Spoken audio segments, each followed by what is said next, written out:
July 25th, 1900, Volume 3. There is no cruelty at all in Jesus. Everything is love. This morning my adorable Jesus came and made me see a machine in which it seemed that many human members were being crushed, as well as something like 2 signs of chastisement in the air, chastisements that struck terror. Who can say the consternation of my heart in seeing all this? But blessed Jesus, seeing me so embittered, told me, "My daughter, let us move what so much afflicts us away from us for a little while, and let us cheer each other by playing together a little bit." Who can say what passed between Jesus and me in this game?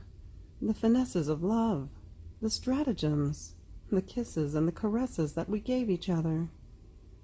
However, my beloved Jesus surpassed me because, being very weak, I would faint. So much so that, unable to contain within myself what he was giving me, I said, "My beloved, enough, enough, for I can take no more. I faint.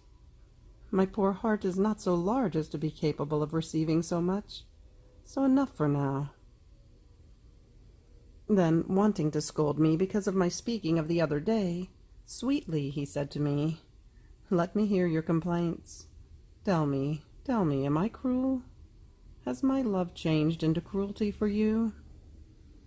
And I, all blushing, said, "No, Lord, you are not cruel when you come, but when you do not come, then I will say that you are cruel."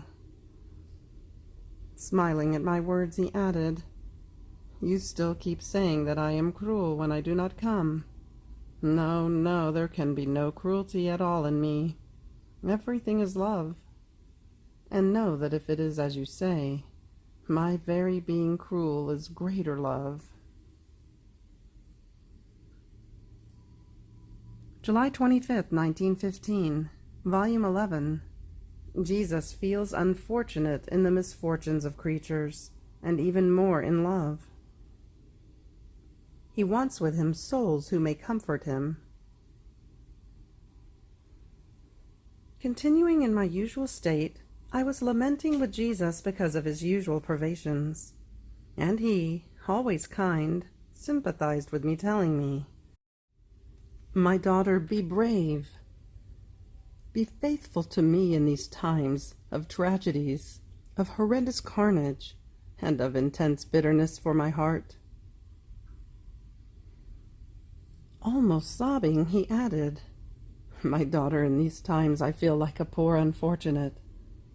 I feel unfortunate together with the one who is wounded on the battlefield, unfortunate for the one who dies in his own blood, abandoned by everybody, unfortunate with the poor who feels the weight of his hunger.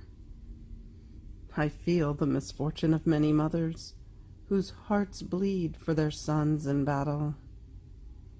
Ah, all misfortunes weigh upon my heart, and I remain transfixed. And in the face of all these miseries, I see the divine justice which wants to put more divine fury on the field against creatures, unfortunately rebellious and ungrateful. Further, who can tell you how unfortunate I am in love? Ah, creatures, do not love me, and my great love is repaid with repeated offenses. My daughter, in the midst of so many misfortunes, instead of consoling others, I want to be comforted. I want around me the souls who love me, who keep me faithful company, and who offer all their pains as a relief for my misfortunes, and in order to plead grace for the poor unfortunate ones. Depending on whether the souls are faithful to me in these times of scourges and misfortunes, when divine justice will be appeased, it will reward the souls who remained faithful to me and who took part in my misfortunes. July 25th, 1917, Volume 12. Jesus purifies the soul to admit her to live in his will. Continuing in my usual state, I was lamenting to Jesus, and I also prayed him to put an end to the many chastisements. And Jesus told me, My daughter, why do you lament? This is nothing yet. The great chastisements will come. The creature has rendered herself unbearable.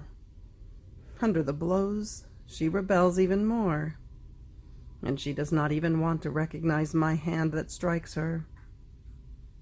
I have no other means to use other than to exterminate her. In this way, I will be able to remove many lives which infect the earth and kill my growing generation. So do not expect an end for now, but rather more and worse troubles. There will not be a place on earth which will not be soaked in blood. On hearing this, I felt my heart being lacerated. And Jesus, wanting to cheer me, told me, "My daughter, come into my will to do what I do. In my will you will be able to run for the good of all creatures, and by the power of my volition, you will be able to rescue them from within the blood in which they are swimming, so as to bring them back to me, washed with their own blood, with the touch of my will." And my life, I am so bad, how can I do this?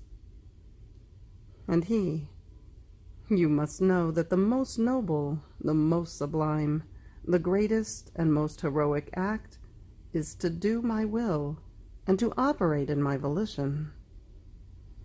At this act, which no one else can equal, I display the pomp of all my love and generosity.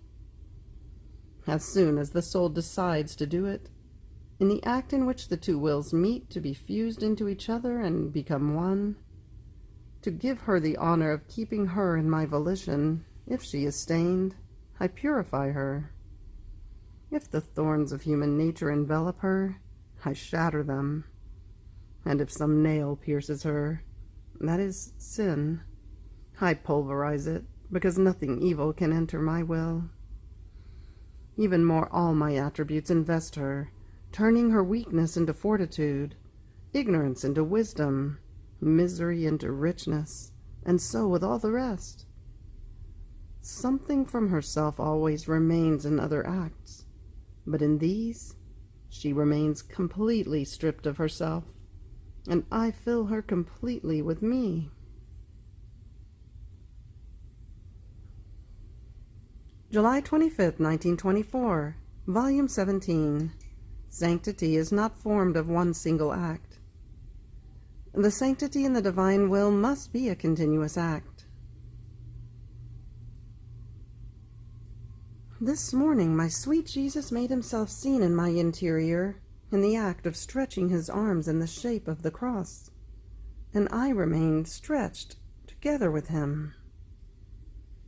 Then he said to me, "My daughter, the last act of my life was to lay myself on the cross and to stay there until I died, with my arms opened, unable to move or to oppose what they wanted to do to me. I was the true portrait, the true image of one who lives not in the human will, but in the divine. Being unable to move, having lost every right over myself, the horrible tension of my arms, how many things they said. And while I was losing my rights, the others acquired my life. The first right was of the supreme will, which, using its immensity and all-seeingness, gathered all souls, innocent and penitent sinners, good and contrite wicked, and placed them in my stretched arms, so that I might bring them to heaven. And I refused no one. So the divine will gave a place to everyone in my arms. The supreme will is a continuous act, which is never interrupted, and what it does once, it never ceases. And although my humanity is in heaven and is not subject to suffering, I go in search of souls who act not in the human will, but in the divine, and who oppose nothing. Souls who lose each one of their rights, so that leaving all of their rights at the mercy of my will may continue its act of placing all souls, sinners and saints, innocent and evil, in the arms of those who offer to lay themselves in my will, in order to repeat and continue what my arms did, stretched on the cross. This is why I laid myself within you, so that the Supreme Will may continue its act of bringing all into my arms. Sanctity is not formed of one single act, but of many acts united together. One single act forms neither sanctity nor perversity, because since the continuation of acts is missing, the colors and the true shades of sanctity are missing. And since these are missing, one cannot attribute a weight or a just value to either sanctity or perversity. Therefore, what makes sanctity shine forth and places the seal on it are continuous good acts. No one can say he is rich because he possesses a coin, but rather those who possess extensive properties, villas, palaces, and so forth. So it is for sanctity. And if sanctity needs many good acts, sacrifices, heroism, it can also be subject to gaps, to intervals. The sanctity in my will is not subject to intermittent phases, but it comes to be associated to that continuous act of the eternal will, which never, never ceases, but is always acting, always operating, always triumphant. It always loves and never stops. Therefore, the sanctity in my will brings into the soul the mark of the works of her Creator. That is his continuous love, the continuous preservation of all the things created by him. It never changes and is immutable. One who is subject to change belongs to the earth, not to heaven. Changing is of the human will, not of the divine. Interrupting good is of the creature, not of the Creator. Therefore all this would be unbefitting for the sanctity of living in my will, because it contains the uniform, the image of the sanctity of her Creator. Therefore be attentive, leave all rights to the Supreme Will, and I will keep forming in you the sanctity of living in my will.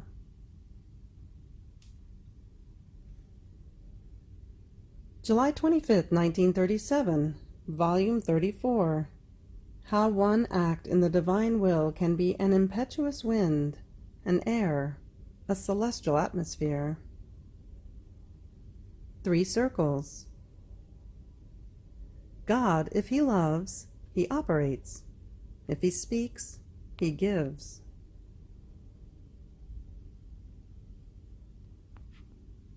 The sea of the volition always murmurs, and many times forms its impetuous waves, in order to assail the creatures, in order to envelop them in its loving waves, in order to give them its life, but with such insistences and loving astuteness, as if it had need of us, poor creatures, that one remains amazed.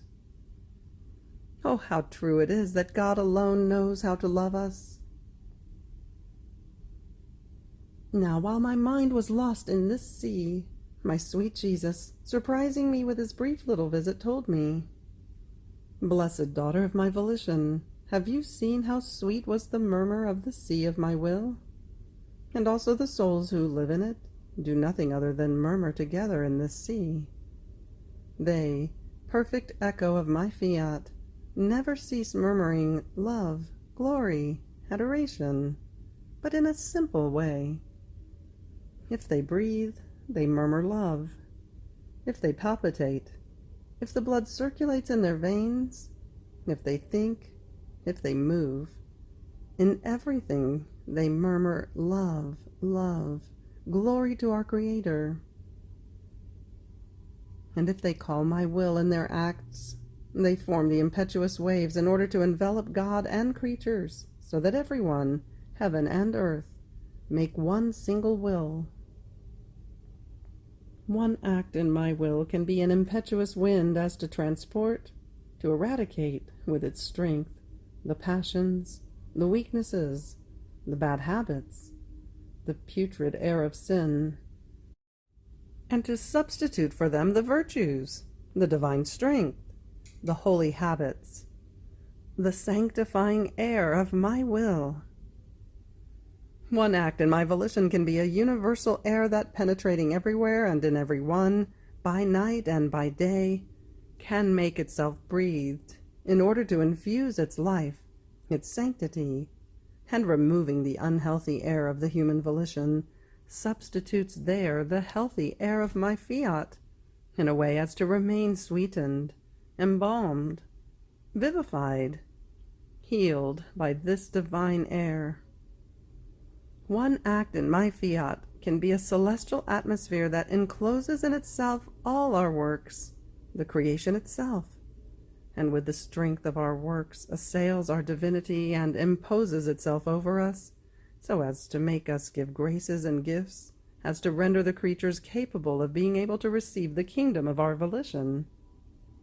One act of our will can contain such marvels that the creature is incapable of being able to contain all its value. Jesus became silent, and I remained as drenched in this sea, and I do not know how. I felt myself transported into the celestial fatherland, in the middle of 3 circles of light. At the head of them there was the Queen of Heaven at one point, and our Lord at another, with an enchanting beauty and indescribable love.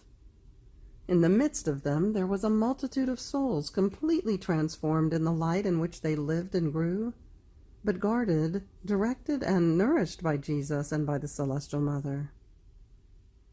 How many beautiful surprises were seen! These souls possessed the likeness and the life of their Creator.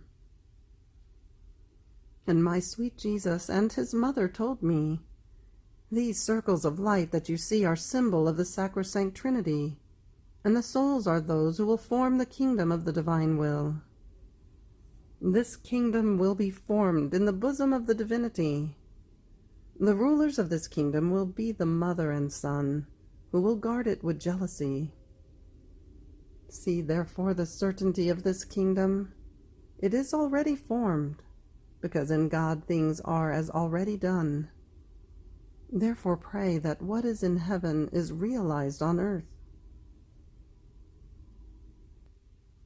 After this I found myself in myself, with the highest sorrow of finding myself again in my poor prison of my body.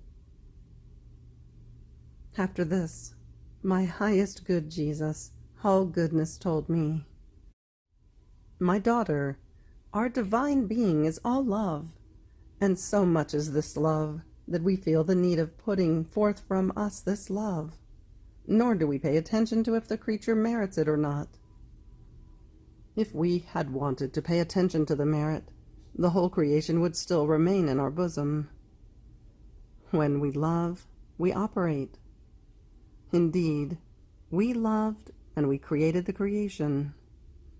And as gift of our liberality and of the excess of our operating love, we made a gift of it to man. We do not like to give our gifts as payment or as merit. And where would one find sufficient money in order to pay us for our gifts, or so many acts in order to merit them? It would hinder our love, repressing it in us, and to not give anything to the creature, and not even to love her, because if we love, we must operate and give.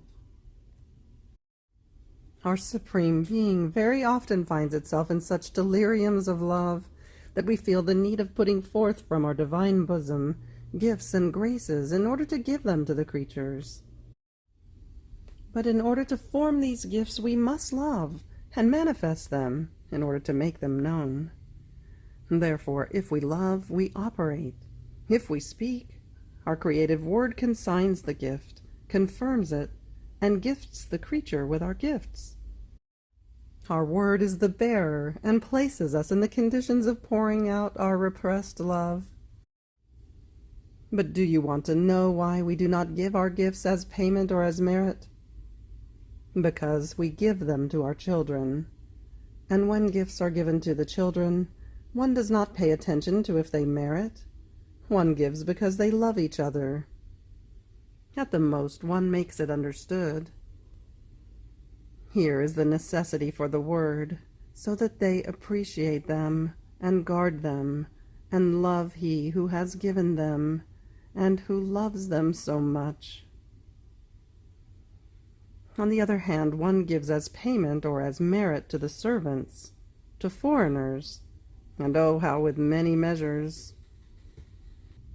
So in the excess of our love, without anyone praying to us or meriting, we made the creation in order to make a gift of it to man. In another excess we created the Virgin in order to make a gift of her. In another excess, I, the eternal Word, descended from heaven in order to make a gift of myself and make myself the sweet prey of man.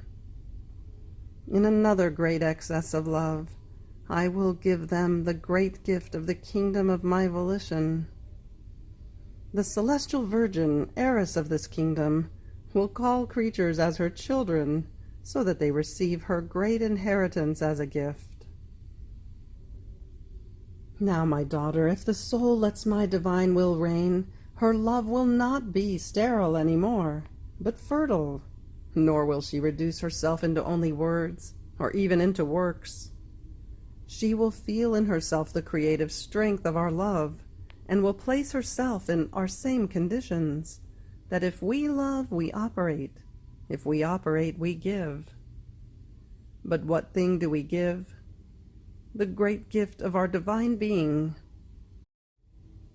Our love is so much that if we give, we want to give everything, even ourselves, to the mercy of the creature. Our love would not be content if it does not say, I have given everything. I have nothing more to give her. More so because possessing our will, we are secure. We are in our house with all the decorum, the honors, the decency that befits us. Therefore, possessing our creative fiat itself, if the creature loves us, in her love she will give us, in reciprocation for our gift, the gift of her life, such that it is life that we will give to each other. And every time that she will love us, our creative strength will multiply her life in order to give it to us as gift. Her love will not remain isolated, but with the fullness of its life, because she gives herself to the mercy of her Creator. And here, equalized, the parts between Creator and creature, life she receives in gift, and life she gives. And if the creature has her limits, my will makes up for her, more so because in giving us her life as gift, she gives us everything. Nothing remains for herself. So our love remains satisfied and reciprocated. Therefore, if you want to give us everything and receive everything from us, let our will reign in you, and everything will be granted to you. End of July 25th. Fiat.